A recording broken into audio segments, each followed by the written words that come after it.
a national campaign and been involved with this.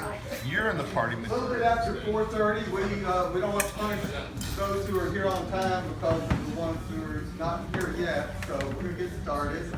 Looks like we have a quorum present. We have 1, 2, 3, 4, 5 delegates here. Plus, I understand we have a delegate from Durham who came all the way over here to be with us today. This group of progressives, we're forming an organization that's going to be strong, it's going to be lasting, it's going to carry Bernie's message forever. It's going to be known as Piedmont Progressive Action. It's going to be membership based. It's going to depend on each of you here today and many others to make it the strong organization that it can be, that it needs to be, to carry the progressive message to the city, county, state, and national levels. And we are totally excited and on board for this, and I want each of y'all to be on board with it too. Please hold on to that thought. You'll be hearing more about Piedmont Progressive from email, see it on Facebook, and you may hear about it, I don't know, maybe on the newspaper. They're here today. So to lead us and to unite us, I'm going to ask my good friend John Schoonover to lead us in a couple of verses from written by one of the outstanding men and outstanding progressives of his era. Early voting schedule on Monday afternoon, and they're looking to close down A&T and UNCG voting sites. So we need to get a good crowd there to say, no, don't do that. And Sunday. And Sunday voting, right, thanks. So, 1 o'clock. Where? Blue room at the courthouse. Where's the courthouse? 301 West Market Street. This land was made for you and me.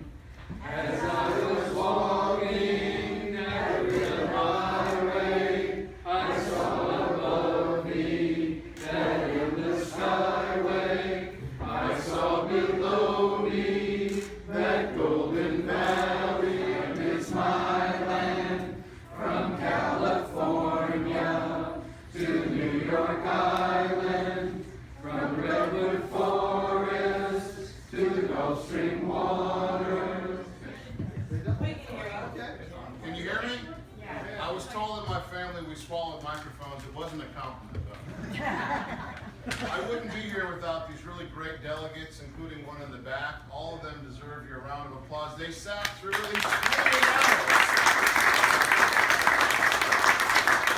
The reality TV show brought to you by the Rent Say Neighbor. Neighbor. You like Bernie Sanders just like me. And we have a common opponent. It's the extreme GOP. We also have other issues to deal with, but let's not lose sight of the fact there are certain reactionary forces that you alluded to earlier that would like to change and remake this country. And when any of us who kind of believe in these things get into positions of power, whether it's elected as a mayor or on a board or foolishly run for the chairman of the Democratic Party of the state, you will be under attack. Everything that was done to Bernie was done to me and done to people before me. Anytime you come up and want to change, anytime you want to unite people that are poor with people that are wealthy in the middle class, when you want to unite white, brown, and black in this state, when you want to reach out to communities, guess what happens? You're attacked. But what we have to do is stand by each other and not turn on each other and go forward and understand that the battle has to be won within the imperfect Democratic Party and without the perfect party, meaning you have to have an inside game and an outside game. And I hope that after we're done today, people can leave and understand the value of this. We have a different outcome.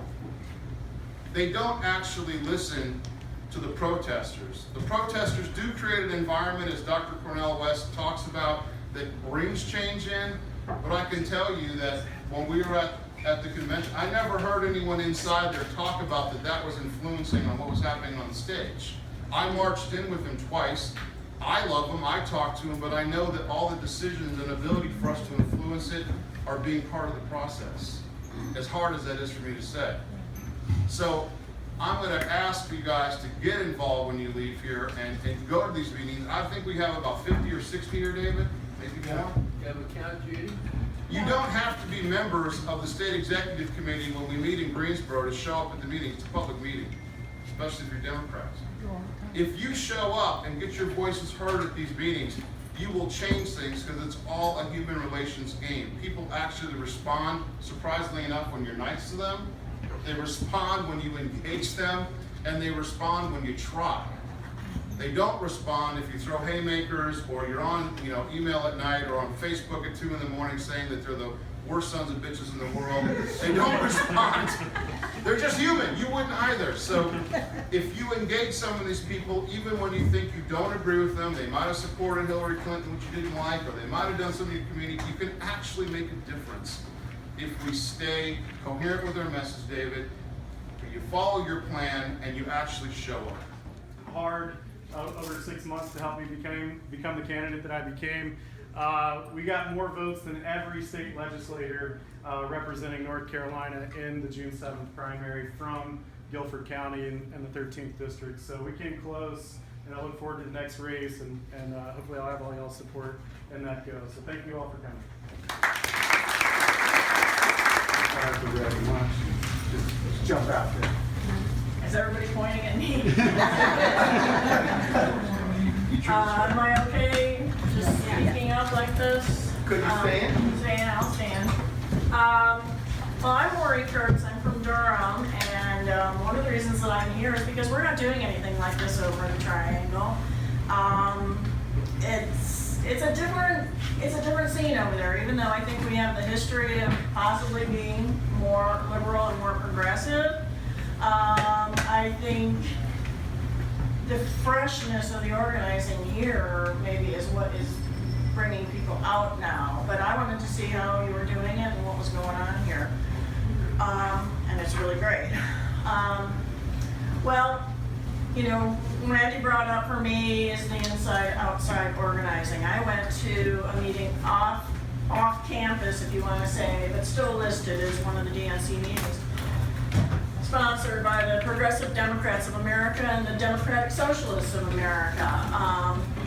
Easily a capacity crowd, 200 very enthusiastic people with Levy Sanders and Larry Sanders in the audience for a little while to welcome us, and 4 panelists, labor organizers, very young women, Latina from El Paso, a young black woman from Brooklyn, and they talked about their inside-outside organizing. Other states like Vermont, California, Oregon, etc. But in North Carolina, we definitely are.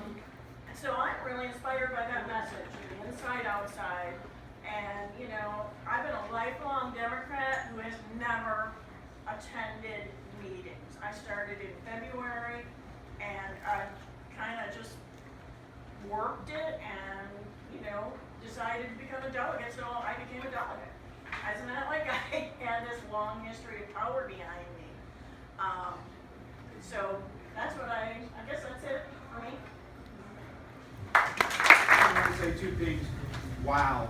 Think about the delegates you got here from almost a third of the state is sitting right in here. That's awesome. Number 2, we want to thank you guys because I know there's a slew of you guys out there that gave financially, supported us, made sure that there was things that we had to go when we were feeling down. You brought us up.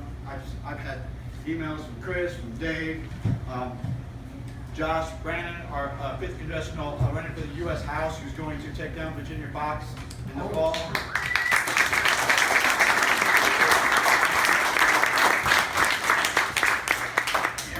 I know that I work in High Point, and at that point in time, I had people that worked with, they didn't know who to vote for. We were trying to push Adam over the top, and I come back in 2 more years and we'll do it again, But those are some of the things that are exciting.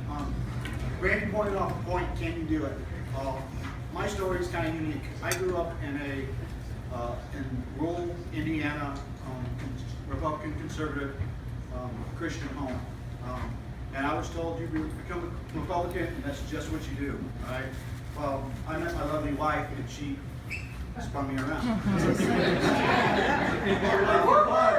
But back in this early spring, we contacted our county chair and said, hey, can we go to the county convention? We wanted to get organized, we wanted to be in there. And in 2 months' time, 3 months' time, we went from just going to our county convention, not knowing how the process worked, to sitting as a delegate at the DNC in Philadelphia. If we can do that, by God, you guys can do that. I mean, it is not that hard. People want to hear the message. They want to see things going on. We all sit down here and said, hey, this is what got us involved, right? This is what got us involved. And so you ask the question, how did a 70-year-old man, grew up in Brooklyn, lives in Vermont, right? He's not the best looking guy in the world, right? How did he get us involved? It wasn't this name Bernie or Feel the Burn, but it was the message, political revolution, right? That's what got me involved, because my wife introduced me to Bernie Sanders at first, and I was like, oh, I'm gonna wait for Joe Biden to announce he's gonna run, and that's who I was gonna support. There's no way.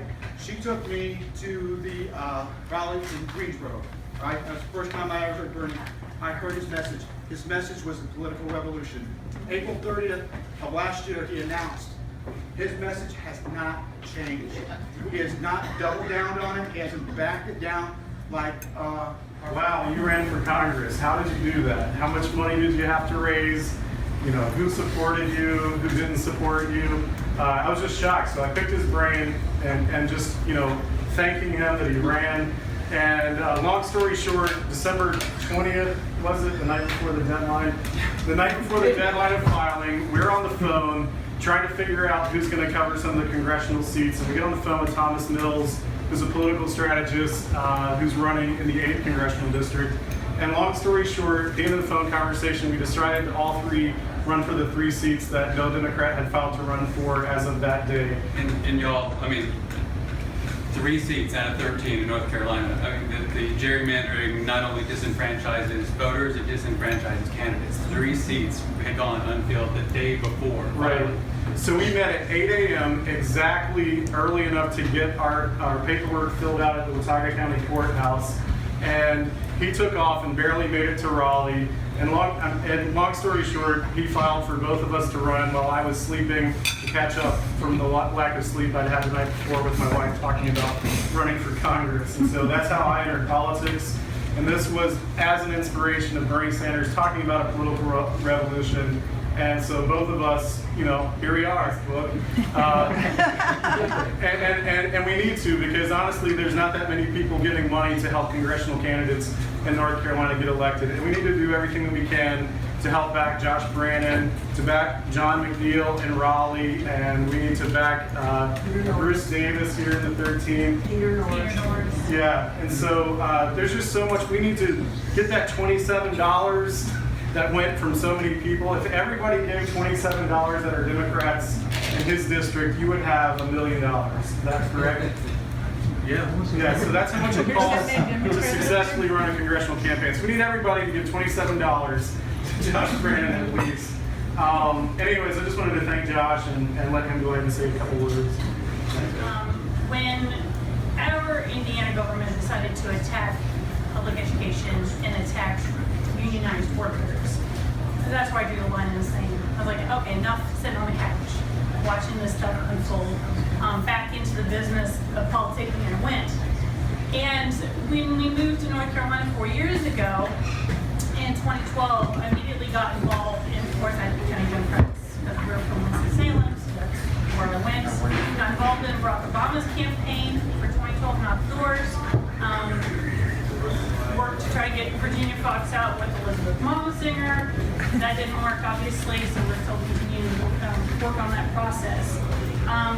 But what I would have to say is that we need more people at these meetings.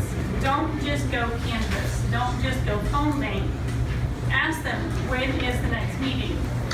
When is the next executive meeting? Our precinct meeting, we're out of town. We're like, oh man, we missed our precinct meeting. Unbeknownst to us, our precinct is unorganized, along with the other 31 precincts in Forsyth County, which we're going to fix with Bernie cracks, by the way. That's how you affect change. When we went to the county convention, we looked around and went, oh my gosh, there's hardly anybody here. We told everybody there, basically by vote of aye, that we were all going to the district convention because we had not enough people to send. And so we all got nominated to go to the district convention, which that's where we were elected as delegates to the DNC.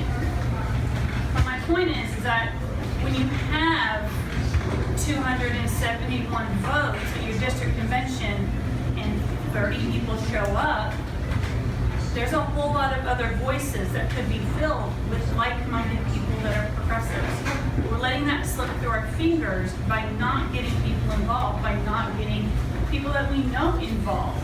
I mean, I could have drug a whole slew of people with me had I known the process, but I was learning the process as I was going. And when we went to the district convention, went, man, we should have brought a whole bunch of people to the county convention, because then they would have been elected to go to the district convention. And as we said at the state convention, same thing. Small group of people making all kinds of votes. Forsyth County, same thing with Guilford. Same thing with Wake. Same thing with all of these places that, not so much.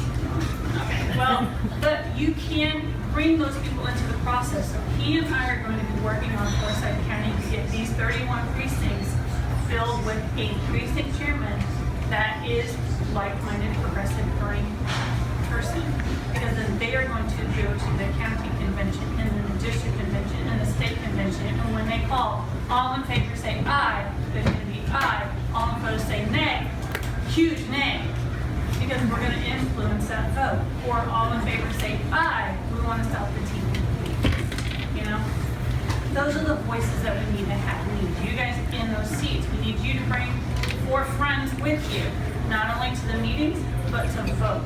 Oh my gosh, to vote. Ian and I are working on that as well for Brandon's campaign. We've got to get people out to vote. But getting a change in our Democratic Party is going to take you, me, and all the people that we know that think like us. Because right now, it's really easy for them to make all the rules. Because we're not. So I was representing that district. I live in High Point. I'm active in Greensboro. And like I said, as Dave said, some of us, and I appreciate all the support. I don't know, you know, my donors are in here. I appreciate it so much. Thank you. That meant a lot to me. But it was a very grueling experience. We didn't get much sleep, so I've been sick for a solid week now.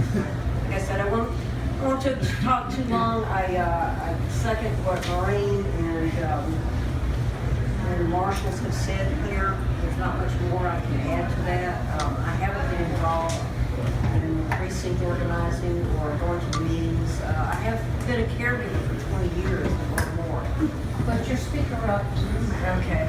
I've been a caregiver for a very long time, and all this time I've been a progressive. I've kept up with progressive politics, kept up with Bernie Sanders' career, and as soon as my caregiving duties were over, as soon as my own illness was cleared up, I decided, and here came Bernie Sanders, and the message was clear. I knew exactly what I had to do. I had to fight for progressive politics. So going forward, I hear their message. I agree with it. We've got to get involved at the precinct level. I've heard Randy's message. I intend to do that even at 68 years of age. There's plenty of time for us to work on that. I'm going to help. I feel like I wouldn't run for office, but I will support those that do. Absolutely. And it's been a wonderful experience. It's been trying, but it has been very instructive. So y'all feel free to do the same. And I was proud to serve as part of the delegation representing North Carolina from High Point, North Carolina. And this year is the most involved I have ever been with the Democratic Party. As with many people you're hearing from today, I've participated in politics for a long time. I have been a lifelong Democrat. I had never imagined that I could be elected to serve with the North Carolina delegation.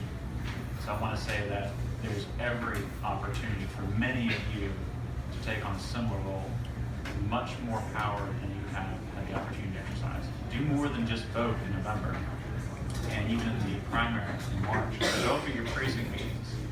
And if you're willing to be as crazy as we are, try serving as a delegate. It's interesting. It'll open your eyes. You'll see a lot.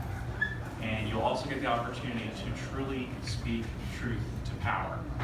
If you've ever noticed when you show up at a speech or a rally for someone where they're shaking hands, kissing babies, it's hard to get a word in edgewise with your elected officials.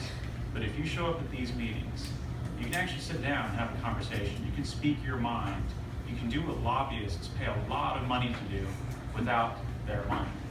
So that's one of the things I sought to do by getting this involved. I have the opportunity by doing this to speak truth to power, to have the conversations behind the scenes that will influence politics in the years to come. But this was also a very eye-opening experience as to how the whole process works. So this year, of course, I was elected at the state convention to serve at large as a pledged delegate alternate for Bernie Sanders, and it was an honor. Even though, honestly, I wasn't sure what to expect. I went into this not knowing what it was going to be like.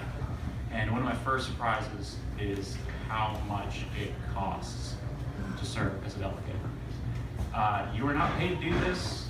It is not something that they cover the expenses for you. You are expected to come up with this money. And in a year other than this one, I'm not sure how we would have done it. Because this year we have grassroots support. This year people want to come together and contribute the money to help us go serve in this role. But without that assistance, this is daunting financially. Each delegation of about 122 people, just our state. And God help you if you're coming from Hawaii or Guam or anything like that where it's going to cost you $3,000 to $4,000 each to come do this. I cut that back. I split a room with two other guys. Each of us still spent $775 each just for that hotel. That wasn't even the entire time. I spent well over, I'm estimating $1,600, maybe as much as $2,000. That's not counting time I took off from work, paying people to babysit my dogs, expenses like that. So this is a very expensive endeavor. And like most Bernie Sanders delegates, I used a GoFundMe page to help raise that money.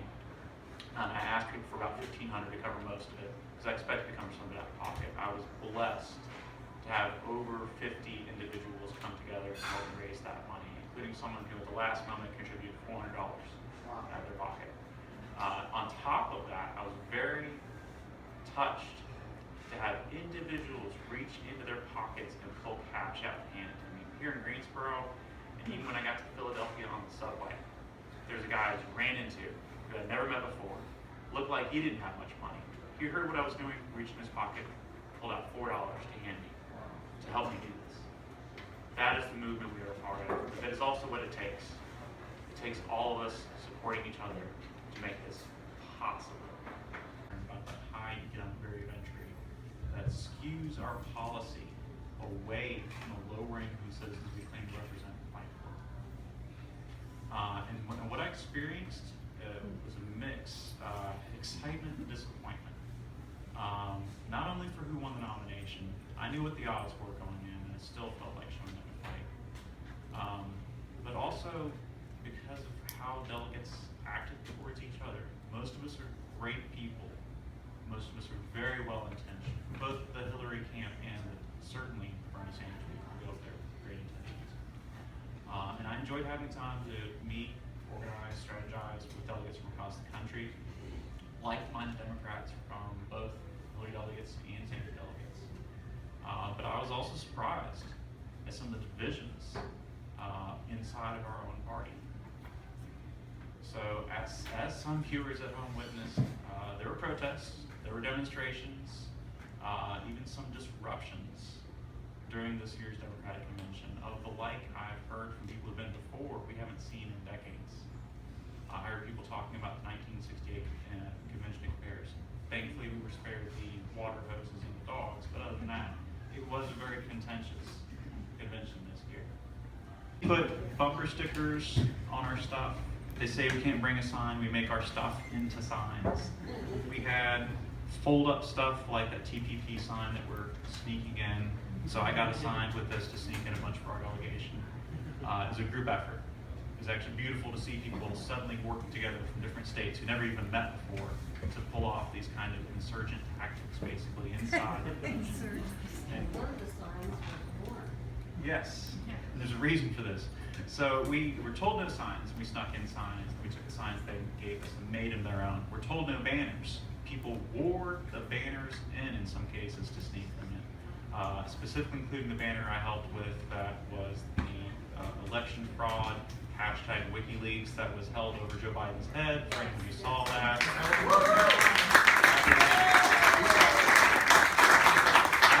Group efforts between delegates from North Carolina, Tennessee, Colorado, Georgia, and maybe others as well. It took all day. He says that mildly, if I may interrupt real quick.